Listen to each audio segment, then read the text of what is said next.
অনুসন্ধানে জানা যায় শেখ হাসিনাকে রক্ষা করতে গণভবনের আশপাশে সেনাবাহিনীর অন্তত 13টি অস্থায়ী চেকপোস্ট বসানো হয়েছিল, যেখানে east Bengal regiment, field regiment artillery, Bangladesh infantry regiment, infantry brigade headquarter সহ সেনাবাহিনীর বেশ কয়েকটি চেকপোস্ট বসানো হয়েছিল শুধুমাত্র শেখ হাসিনাকে রক্ষা করার জন্য।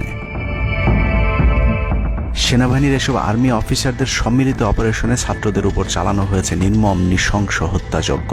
কিন্তু এই হত্যাকাণ্ডই সেনাবাহিনীর ভেতরে থাকা দেশপ্রেমিক অফিসারদের বিবেকের দরজা খুলে দিয়েছিল।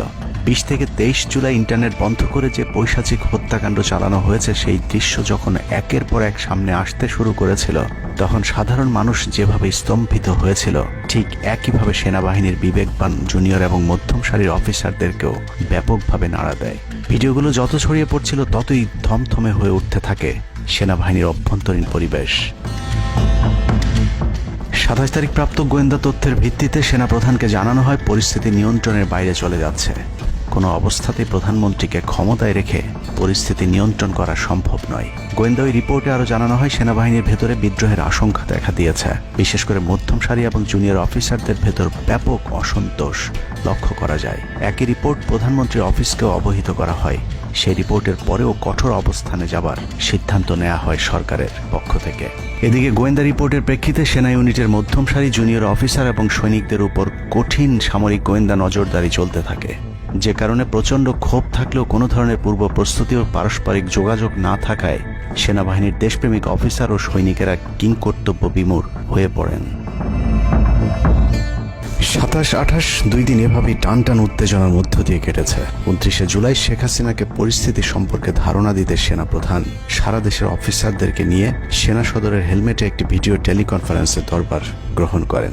সেই কনফারেন্স অপারেটরের অসাবধানতাবশত স্ক্রিনে হঠাৎ করে ক্যামেরা টার্ন অফ করা HPM নামে একটি বক্স ভেসে উঠেছিল। এরপরে উপস্থিত অফিসারেরা হাসিনার উপস্থিতির বিষয়টি বুঝে ফেলেন। অনেকের ধারণা শেখ হাসিনা উপস্থিত আছেন এটা বোঝাতেই HPM বক্সটি সবাইকে দেখানো হয়েছিল, যেন কেউ কোনো ধরনের অভিযোগ করতে না পারেন।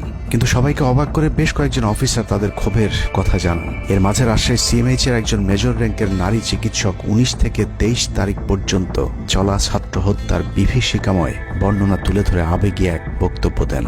সূত্র জানিয়েছে এ সময় সেনাবাহিনীর কয়েকজনকে কাঁপতে দেখা গেছে। একদিকে সেনাবাহিনীর উচ্চপদস্থ অফিসারদের মারমুখী অবস্থান, অন্যদিকে বেশিরভাগ জুনিয়রদের নিষ্ক্রিয়তার মধ্য দিয়ে সেনাবাহিনীতে স্পষ্ট দুটি ভাগ লক্ষ্য করা যায়। এরই মধ্যে সেনাবাহিনীর কাছে প্রাপ্ত গোয়েন্দা তথ্য অনুযায়ী যে কোনো সময় সেনাবাহিনীতে বিদ্রোহ দেখা দিতে পারে। বিশেষ করে লেফটেন্যান্ট কর্নেল থেকে নিচের অফিসারদের ভেতর ব্যাপক ক্ষোভের বিষয়টি গোয়েন্দা প্রতিবেদনে জানানো হয়।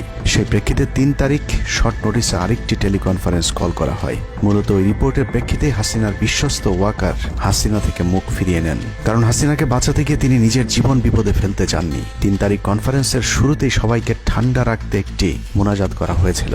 যে মোনাজাতে গুরুত্বপূর্ণ একটি দোয়া ছিল, রাব্বানা লা তাজআলনা মাআল কওমিজ জালিমিন, অর্থাৎ হে আল্লাহ, আমাদেরকে জালিম সম্প্রদায়ের অন্তর্ভুক্ত করবেন না।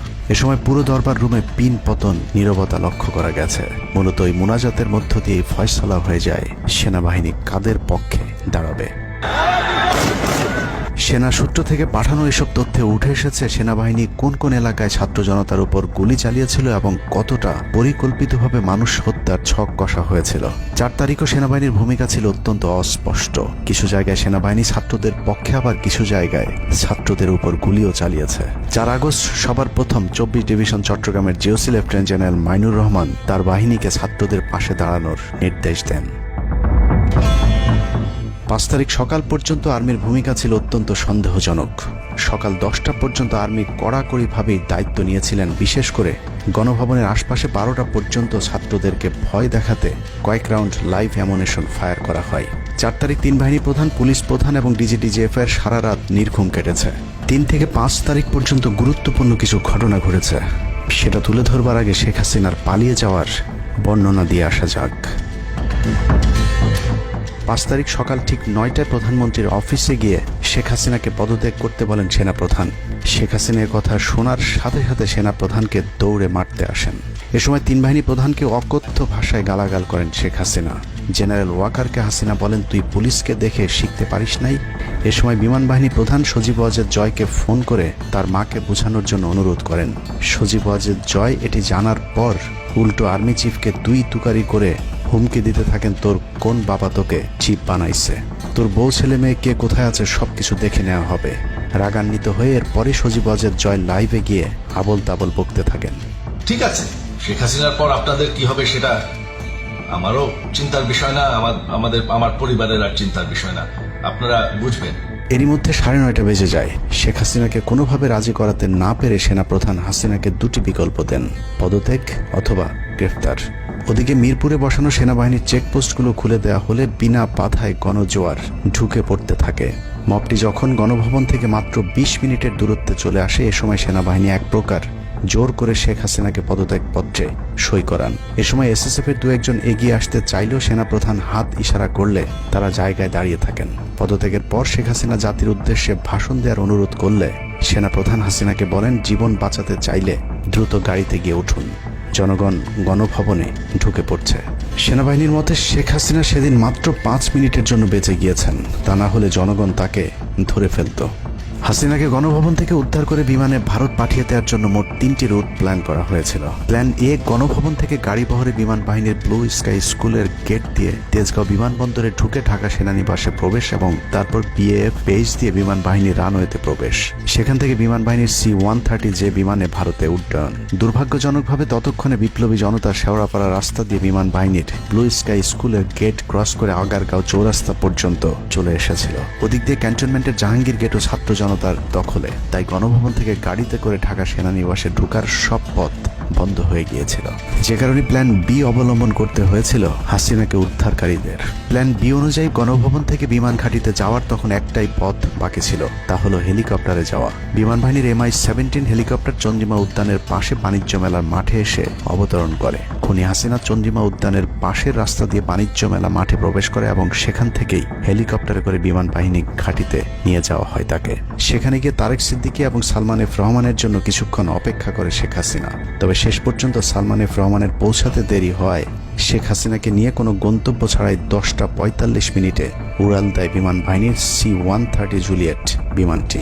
সাধারণত বিমানের রুট ব্যবহারে কোড ব্যবহার করতে হলেও সেটা করেনি। রাডার ফাঁকি দিতে জীবনের ঝুঁকি নিয়ে এই পদ্ধতি অবলম্বন করা হয়েছিল। ফুল ফুয়েল লোড করা হয়। ভারতে যদি জায়গা না হয় তাহলে যেন মধ্যপ্রাচ্যের কোনো দেশ পর্যন্ত চলে যাওয়া যায়। মোট 9 জন পাইলটকে নিয়ে বিমানে ওঠানোর পর কোনো ধরনের নির্দেশনা বা ম্যাপ প্ল্যানিং ছাড়াই পাইলটদেরকে বলা হয় টেক অফ করতে। বিমানটি প্রথমে যশোরের উপর দিয়ে কলকাতায় পৌঁছালে সেনাপ্রধান জাতির উদ্দেশ্যে ভাষণের ঘোষণা দেন, কিন্তু কলকাতায় ল্যান্ডিংয়ের পারমিশন না দিলে সেখান থেকে শেখ হাসিনাকে বহন করা বিমানটি চলে যায় আগরতলায়। আগরতলায় পারমিশন না পেয়ে আবারও দিল্লির দিকে উড়াল দেয়। সেখান থেকে দিল্লি গেলে সেখানেও রিফিউজ করা হয়।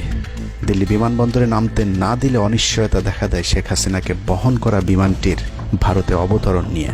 বিমানের একজন পাইলটের বরাত দিয়ে জানা যায়, এভাবে উদ্দেশ্যহীনভাবে দীর্ঘক্ষণ ঘুরতে থাকার পর জরুরি অবতরণের সিদ্ধান্ত নেওয়া হয়।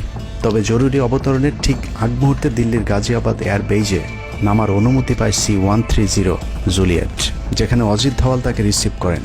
অবতরণে জটিলতার কারণেই 5 তারিখ সেনাপ্রধান জাতির উদ্দেশ্যে ভাষণ দিতে বারবার দেরি করছিলেন, কারণ তিনি নিশ্চিত হতে চাচ্ছিলেন শেখ হাসিনা ভারতে অবতরণ করেছেন।